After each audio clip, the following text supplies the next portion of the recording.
5 आयत में लिखा, तब एस्तर ने राजा के खोजों में से एक को, जिसे राजा ने उसके पास रहने को ठहराया था, बुलाकर आज्ञा दी कि मोर्दके के पास जाकर मालूम करे कि क्या बात है।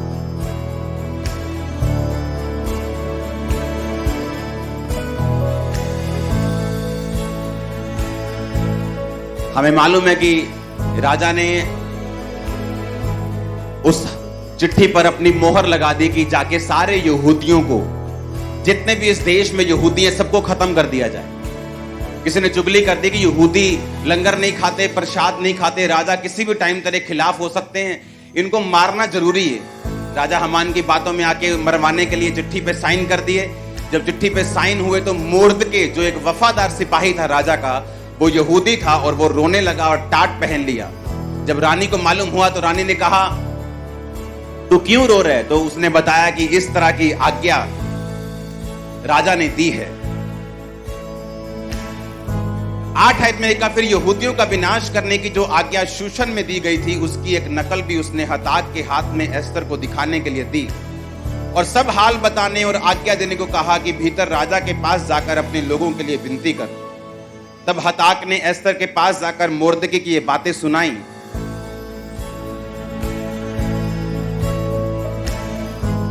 अब आगे पढ़ेंगे 11 आयत को। राजा के सब कर्मचारियों वरन राजा के प्रांतों के सब लोगों को मालूम है, क्या पुरुष क्या स्त्री कोई भी क्यों ना हो, जो बिना आज्ञा भीतरी आंगन में राजा के पास जाएगा, उसके मार डालने की आज्ञा है। केवल जिसकी ओर राजा सोने का राजदंड बढ़ाए वही बचता है।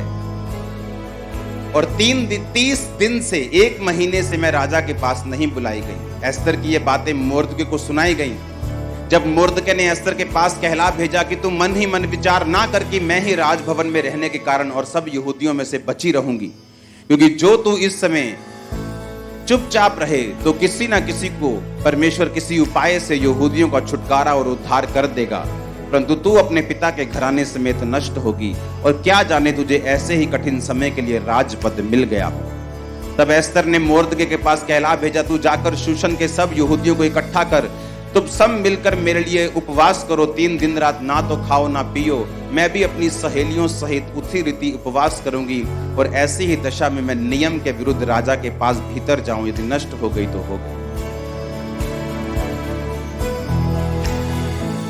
जब एस्तर ने भेजा अपने बंदे को, क्या बात है कि मोर्दके, उसका जो बाप समान मोर्दके जिसने उसको पाला था, क्यों रो रहा है ये? उसने कहा कि आज्ञा निकालेगी, सब यहूदी खत्म हो जाएंगे। उसने कहा तू जाके राजा को बोल, राजा से विनती कर, तू रानी है, राजा तेरी बात को सुनेगा। उसने कहा मैं 30 दिन से राजा के पास नहीं बुलाई गई हूं, क्योंकि जब राजभवन में जाते हैं, जब कोई बंदा प्रवेश करता है, जो अगर राजा ऐसे राजदंड बढ़ाता था इस तरह से, तो वही बंदा अंदर आ सकता था। अगर राजा की मर्जी बिना तुम अंदर गए तो जो सिपाही थे वो तुम्हारा खून कर देते थे। उसने कहा मैं 1 महीने से बुलाई नहीं गई हूं, इसलिए मैं नहीं जा सकती अंदर। उसने कहा अगर तू अंदर नहीं जाएगी तो परमेश्वर तो अपनी जाति को किसी ना किसी उपाय से बचा ही लेगा, पर तू अपने घराने समेत नाश होगी। और क्या जाने परमेश्वर ने तुझे इसी दिन के लिए ही बचाया था और तुझे अंदर भेजा था। अगर हम सेवा नहीं करेंगे तो जिन रूहों को परमेश्वर ने बचाना है वो किसी ना किसी रीति से तो उनको बचा लेगा, लेकिन बाइबल कहती है कि तू अपने घराने समेत क्या होगी, नष्ट हो जाएगी। और क्या जाने परमेश्वर ने इसी काम के लिए तुझको पैदा किया, तैयार किया, तेरी प्रिपरेशन की, तेरी तैयारी की, ताकि जब ऐसा समय आए तू अपने लोगों के लिए खड़ी हो सके। जब परमेश्वर आपको कुछ करने के लिए कहता है, वो ये नहीं कि आपसे कुछ चाहता है, वो पैसा, वो ताकत, वो टाइम, वो सेवा, बाइबल कहती है वो सब कुछ आप लोगों के लिए है। अगर आज से 17 साल पहले मैंने टाइथ देने का फैसला किया, टाइथ एक हुक्म नहीं है, हुक्म से पहले वो एक कवनेंट है, वो एक वाचा है। आज मैं अगर ब्लेस हूं तो उसी वजह से। उसने कहा कि अगर तू सेवा नहीं करेगी, अगर तू लोगों को नहीं बचाएगी, तो परमेश्वर किसी ना किसी उपाय से लोगों को बचा लेगा, क्योंकि उसी यहूदियों में यीशु मसीह का वंश था। तो परमेश्वर तो अपने वंश को बचा लेगा ताकि यीशु मसीह का वंश नाश ना हो और आने वाले समय में लोग बचाए जाएं, पर तू अपने घराने समेत क्या होगी? नाश होगी। जब परमेश्वर हमें कुछ करने के लिए कहता है, वो सेवा हो सकती है, वो किसी भी तरह का काम हो सकता है, उसके जरिए एक्चुअल में परमेश्वर हमें ब्लेस करना चाहता है और अपने हमारे घराने को वो आशीषित करना चाहता है। उसने कहा तो अपने पिता के घराने समेत नाश होगी, तेरा पूरा घराना नाश होगा, लेकिन लोग नाश नहीं होंगे। हालेलुया। उसने कहा अगर तू बचाई जाना चाहती है, अगर तू चाहती है कि तू बचाई जाए, तेरा घराना बचाया जाए, तो उस समय राजा के पास जा और विनती कर। जब उसने सेवा करने के लिए उसको बोला तो उसने क्या कहा कि आगे बहुत दिक्कतें हैं, मैं राजा के पास बुलाई नहीं गई हूं, मेरी लाइफ का रिस्क है सेवा करने में। तो परमेश्वर ने कहा जो कुछ तू मेरे लिए खोएगा वो कुछ तू पाएगा, जो कुछ तू मेरे लिए छोड़ देगा वो तू पाएगा। अगर तू डर कर मुझे छोड़ देगा तो वो चीजें तू गवा देगा जो तू पाना चाहता है। हालेलुया। मैंने आपको स्टोरी बताई थी ऐसे व्यक्ति की जो मेरी लाइफ में था और उसने यीशु मसीह के लिए पहले सब कुछ छोड़ा, फिर बाद में बैकस्लाइड हो गया, फिर यीशु मसीह को छोड़ के सब कुछ पा लिया और आज सब कुछ गवा दिया, माता पिता समेत।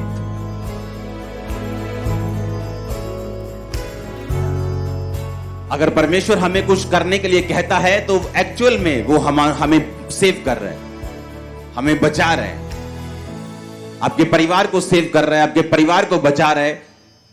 आमीन ऊंचा चाहिए। अपने हाथों को उठाकर बोलो परमेश्वर मैं तेरी सेवा को करने पाऊं।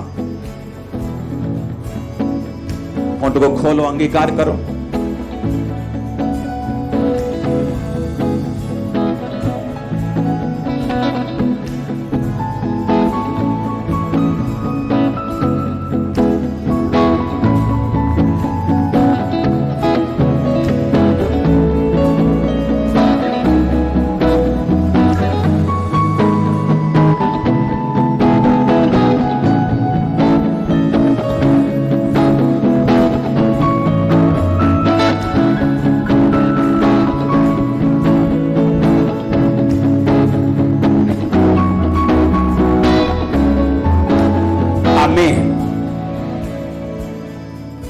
उसने कहा मेरी लाइफ को रिस्क है, मैं तो राजा के पास 30 दिन से बुलाई, राजा ने तो मुझे याद भी नहीं किया पिछले 30 दिन से।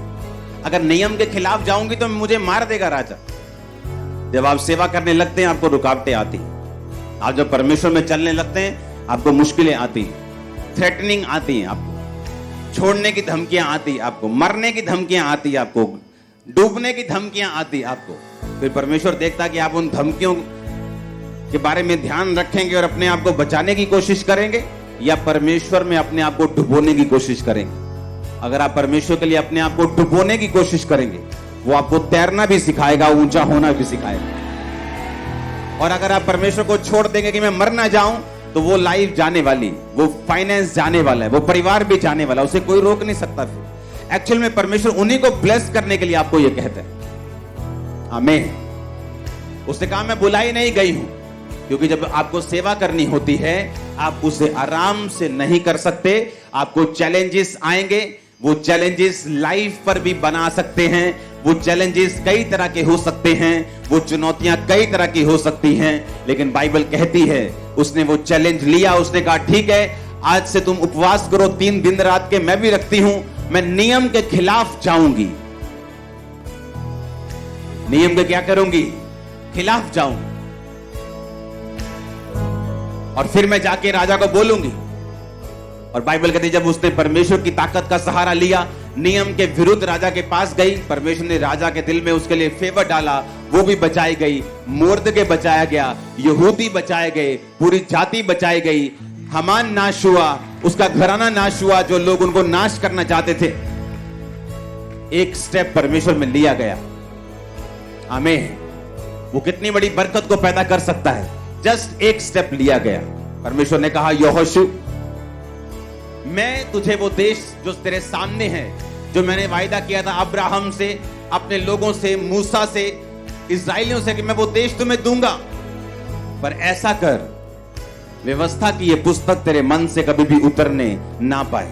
इसको अपने मन में रखना, ना तो दाहिने मुड़ना ना तो बाहिने मुड़ना। आप जानते हैं इस्राएलियों की जो सफलता थी वो यहोशू के व्यक्तिगत संबंध के ऊपर, जो उसका परमेश्वर के साथ था, उस पर निर्भर करती थी। इतनी गहरी बात है। इस्राएलियों की सफलता यहोशू की पर्सनल लाइफ जो उसकी परमेश्वर के साथ थी उस पर निर्भर करती थी।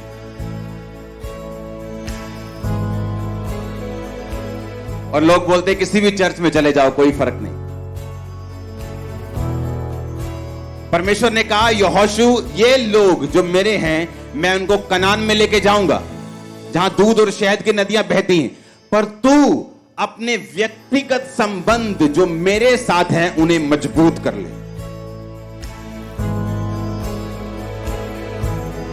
और तू मेरे साथ अपने संबंध को मजबूत कर, ना तो दाहिने मुड़ना ना बाहिने मुड़ना। और व्यवस्था की ये पुस्तक तेरे मन से कभी उतरे ना, इसको पूरा करना। तेरा मन कच्चा ना हो, हियाब बांधकर दृढ़ हो जा।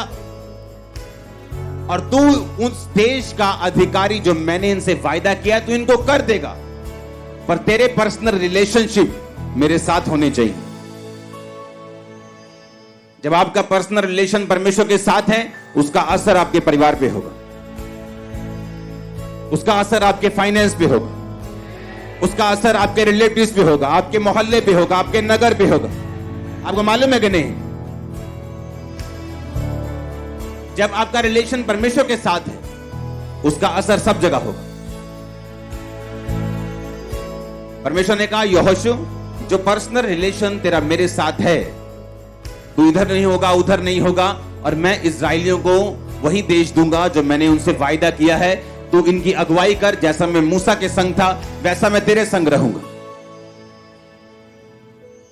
हालेलुया। उनकी सफलता इस्राएलियों की यहोशू के व्यक्तिगत संबंध जो उसके परमेश्वर के साथ होने थे उस पर निर्भर करती थी। अपने पड़ोसी से पूछो तेरे परमेश्वर के साथ संबंध कैसे हैं। पूछो अपने पड़ोसी से फिर से, बोलो प्रभु के साथ रिश्ता कैसा है? थोड़ा ऊंचा नीचा हो रखा है कि सीधा सीधा है? हालेलुया। जितना रास्ता सीधा होगा उतना हम ही सीधा चलेंगे, और जितना हम टेढ़ा मेढ़ा रखेंगे उतना हम ही झुटकोले खाएंगे। परमेश्वर ने कहा तू उस देश का अधिकारी इनको कर देगा, पर मैं तुझसे कहता हूं व्यवस्था की पुस्तक से ना दाहिने मुड़ना ना बाहिने मुड़ना। दिन रात अपना ध्यान इन्हीं पे लगाए रखना। Hallelujah, hallelujah.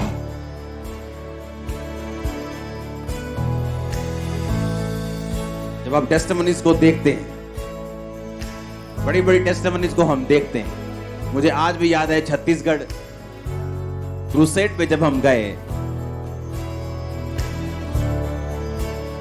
तो उस समय जब मैं और मेरी वाइफ हम रूम में हम प्रेयर कर रहे थे और मैं खिड़की के पास बैठा था, और मैं सुबह का बैठा और शाम तक ऐसे ही बैठे रहा।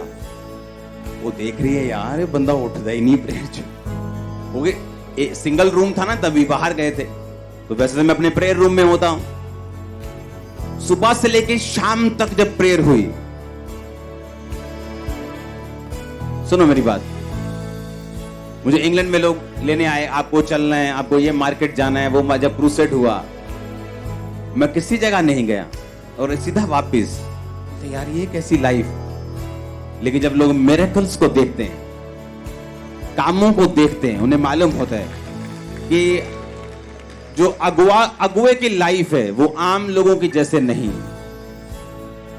अगर वो वैसी ही लाइफ जिएंगे जो आम लोग जी रहे हैं, तो उनकी लाइफ में फिर रिजल्ट भी वैसा ही होगा जैसा आम लोगों की लाइफ।